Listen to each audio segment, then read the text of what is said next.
Hello, everybody. This is Edgar Winter. Let's rock. It sounds like the Lone Star Blues. I never felt so all alone.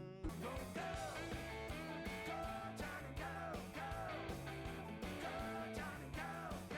And there's one other guitar player that I forgot to mention, and this takes quite a bit of balls.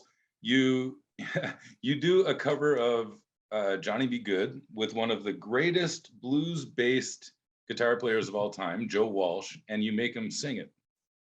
Only sing it. Well, yeah, this was, I had mentioned before that I didn't, that I let the artist pick the songs, but, and the one exception to that, for some reason in my mind, I just had this idea of wanting to do Johnny Be Good with Joe. And Joe and I go way back.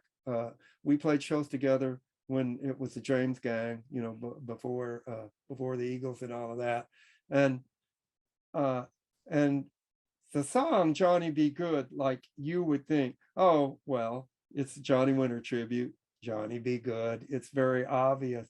But the backstory behind that song is that when we were kids, our first band was called Johnny and the Jammers. And Johnny was about 15, so I must have been 12. And there was this local talent contest. There's the biggest thing in the area. There was a movie called Go Johnny Go, and Chuck Berry was in that movie. Jimmy Clanton, Alan Freed was in it. It was like one of those rock and roll movies, and this had something to do with promoting that movie called Johnny Melody Contest. So our hottest song was Johnny Be Good. So we entered this contest and we played the song and we won. And first prize was you get to make your very own record. So Nice.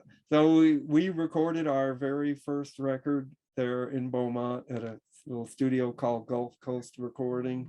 And had it not been for that song, Johnny Be Good, that was a song that launched our musical career. And Johnny also obviously felt that way because he did the song. But the thing about it that is, to me, I feel like Chuck Berry and Little Richard, that was rock and roll. They started it all. And when I asked Joe if he would do it, he said, well, I don't know. It's that classic Chuck Berry thing. I don't know what I can bring to that. He said, let me hear what else you've got. He said, I'll sing it with you though. And I said, yes, that's, I want, I like, when Johnny and I started as kids, like we started playing ukuleles, like singing Everly Brothers song, like "Wake Up, Little Susie, I Want to Go Home." We sang songs together, and I sang Johnny Be Good with Johnny. And when Joe said that he'd sing it, I said, "Oh, that's perfect." So went over to his place. We had our arms around each other. Go, go, Johnny, go, Johnny Be Good. And that song, like, when I think to this very day, when I think of rock and roll, I think of Chuck Berry and Johnny Be Good. And it's not only Johnny's story, but it's every kid's story coming from humble beginnings, who picks up a guitar and has that dream of becoming a star. So, singing it with Joe, it felt so, it's such a warm family feeling. I felt just like the way I used to when I sang the song with Johnny. And then since he didn't play guitar, the song that he chose, much to my surprise, I think of Joe as a rocker. Like and I was sure he would pick something. I thought he'd pick something like Jumpin' Jack Flash, or something wild and crazy. And he picks Stranger, the beautiful ballad, one of my favorite Johnny songs, in that it doesn't even, it's so uncharacteristic of anything Johnny would normally write. Beautiful chords and very sensitive, and he reveals a kind of a vulnerable side of himself that you don't normally see. So Joe did a beautiful job on that song. And that actually is what led to getting Ringo to play on the record, because I just had this. I said, if I could somehow, I don't know what I could do to get Ringo interested in doing this. I didn't think he would. I really didn't think he would do it. And finally, uh, I worked up the nerve to call him. But the reason that I chose this particular song is because I don't know if you or if everybody's aware of this, but Ringo is married to the lovely Barbara Bach, and Barbara's sister Marjorie is married to Joe Walsh. So Ringo and Joe are brothers-in-law, and I thought, now I've got Joe on this track. Maybe that would induce, maybe Ringo would. And I thought, oh, how cool it would be to have them both on the same track. So finally, I called him up. Edgar, I'll do it for you. And I just, uh, it touched my heart. I doubt that he plays on that many people's songs, but I mean, I just was over the moon. And Ringo has those patented, those classic, dum, dum, boom, boom, boom, those fills that he does on, and this is a perfect song, that has so much space in there that allows him, to do that. And then we were listening to it after Joe had the guitar and Ringo had the drums on it. Monique, just out of the blues, who would sound great singing this would be Michael McDonald. And as soon as she said it, I just said, wow. I could just hear, like when I heard in my hello, pretty stranger, that just that beautiful haunting quality that Michael has. And I think he just does a magical vocal on that song. So this is all like the way this album occurred, which is just very organically, without any particular plan, one thing leading to another. And it, that's the way I've always made records. And certainly the way we made records back in the 70s, bands would have like 2 or 3, 4 songs and come into the studio, and we would actually sit down and create an album in the studio. So people would kick around ideas, somebody would come up with a riff, and then you'd say there's another idea, oh, that'd make a good bridge, and then you go home and write lyrics, and then record it. Record. That's the way.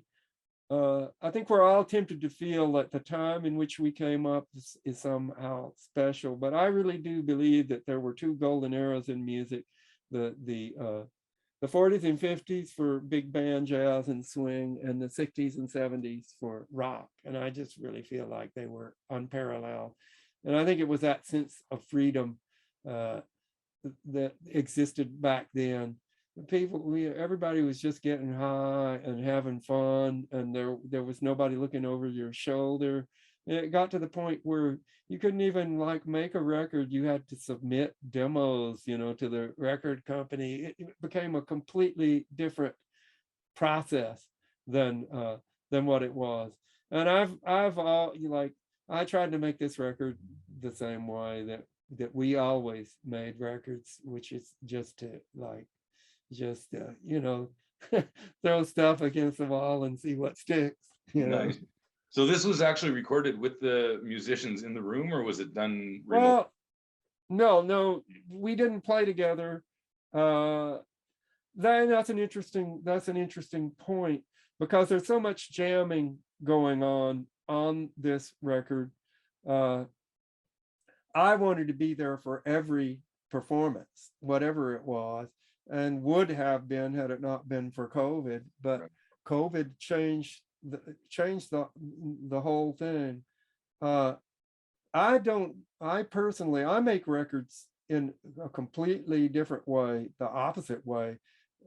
Johnny would go in with his trio, and he'd just sit down in the studio and they play live. And he'd play a song 2 or 3 times, and that was it. If like you'd either get it, or and if not, he'd say, oh, there's something wrong with that. We'll come back to that some other time. On to the next song. I'm a perfectionist, and there this album was made with extreme care and attention to detail, but that does not mean, I think people have a tendency to think there is the magical thing that happens with a group of musicians in the same room. But a big part of that is the type of player. There's a kind of guy that says, I got something to say. Listen to this. And he plays.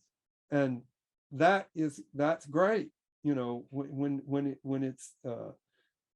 it is a great player and he does that, that's a fantastic thing. But then there's the other kind of player that's more like, there's something to be said here. Let's talk it over. It's more of a listening experience. And all of the people, like everybody on this record is a live musician, and it's different. Like it doesn't matter if all the people are in the room. Session players have a tendency to play like session players. They figure out a part and they learn the part, and they play the part. People that are live players are used to that live interaction, and they will listen to what is going on and play something that is inspired by, it's mainly that thing of listening just as though those people were in the room and doing what they would do if they were. So that's I feel like if you listen to this album, it sounds like a live band to me. It does. And I think the reason for that is exactly what. And when I'm there, I'm going to exert all of my whatever I can do. I want to pull out of that person what that live feeling would be, and that is like, as I said, I didn't want to make a sound alike. I never asked anybody to try to play like Johnny, or Joe Bonamassa just happened to do that, and it was beautiful when he did it.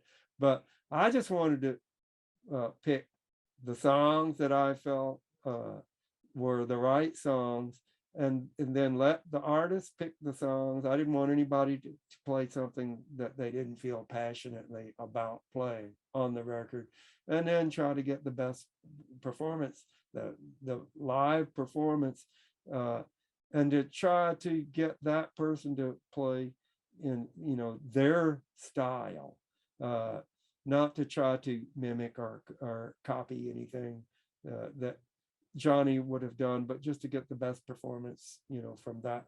And you take somebody like Billy Gibbons, like when I was originally going to sing all the songs on this record, because I thought, well, nobody's going to sound more like Johnny than I do. Well, my mother, she done told me, and I've got that kind of Johnny Godzilla voice that I just naturally have. But when I got Billy, and Billy just like, I said, I want to hear Billy. I don't want to just hear him play. I want to hear his voice. I want to hear him sing. And I wasn't going to sing that song anyway, like, because as I mentioned, being married for 43 years, my mother, she I'm yours and I'm hers, being the song. I'm yours and I'm hers and I'm somebody else's too. I can't honestly sing those lyrics, So, and I thought, well, let's see, who would be the right person to sing that song, and I thought of ZZ Top, uh, and I said that's got to be Billy.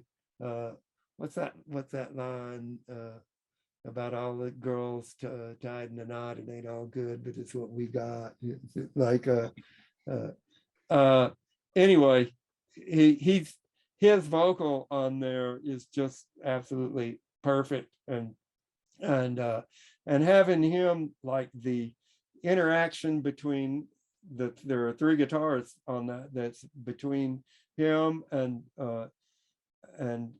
David Grissom, who plays in the body of the song, and then and Derek Trucks just plays this incredible slide solo. And two of Johnny's favorite guitarists were Warren and Derek. He used to talk about them all the time, from when they played with the Allmans. And that was another, like, just another great synergy of of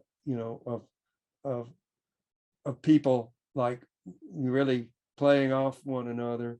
And that's pretty much the way the whole album went. It's just amazing. It is. And you had a nice little segue in there to my next question, which was the studio musician versus live, because one of the guys on the album is famous for being a studio musician. And you're going to be playing with him live with Ringo Starr, I guess starting this month, aren't you? You're going out this month? That's right. Next, yeah, week from today. Yeah, Steve Lukather.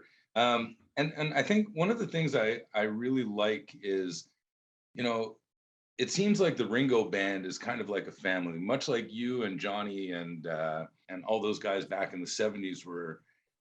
How important is it to have that kind of relationship with the guys you're playing with? Well, it's all important. I always think of that as the love tour, because there's there people, all the love that people love doing it, and there's just this aura of love that Ringo just loves to play. And, like, he continues to make records. They may not set the world on fire and sell millions of records, but he just loves to play. He loves, and he does that. I, on the other hand, haven't made a record in decades. and I had a reason to make this record, and I just didn't feel like, well, I kind of think of records like almost like videos used to be. They're promotional tools more. I'm not expecting to sell a bunch of records, but I'm going to be making music somehow. And since I never really had any particular desire to be famous, for me it's never been about selling records, and I never even thought of what I do as a career. It's just part of who I am, and it's something I would. It doesn't matter if it's Madison Square Garden or the club down the street. I'm going to be playing. You'll never hear Edgar Winter talking about a farewell tour.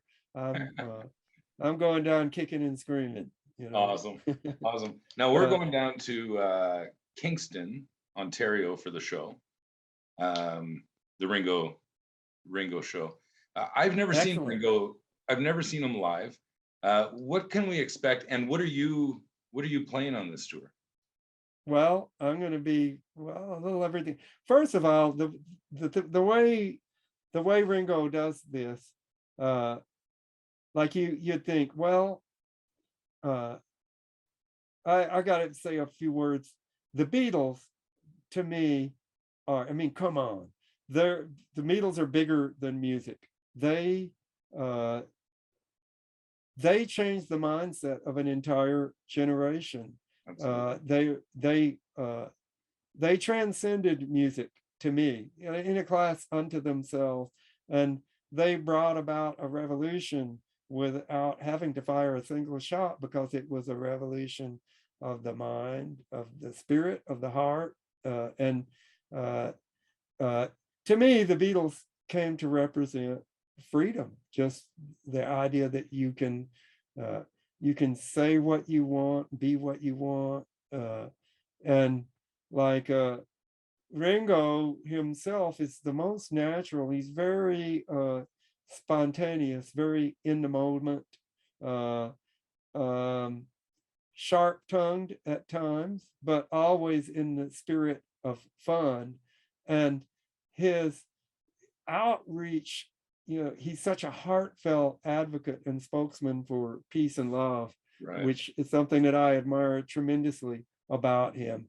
And uh, and he just kind of emanates that feeling, loving to play so much. And his model is like he gets all of these uh, great musicians together, and he wants he wants you to play the hits. He wants everybody to have a great time and to enjoy. He wants to create this. He wants to take you on that trip. So I'll play Frankenstein and Free Ride, my two biggest hits, and I think I'll play Johnny Be Good from the Brother Johnny record, because it's really easy to do, and it rocks out, and I think uh, it's a good thing to represent the record, and that's like Lukather will do. He'll do all the Toto songs. He'll do Whole Line and Rosanna and Africa, uh, and then Colin Hay is from Men at Work. Uh, he'll do Down Under, and what are the other ones? Who Will It Be Now? Who Can It Be And Now? Yeah. Overkill, yeah, and it's just so much fun. And then Ringo will do like Yellow Sub and all the Help From My Friends. It's just a really super fun. You're gonna love the show. Oh, I'm really looking forward to it. Really looking forward to it.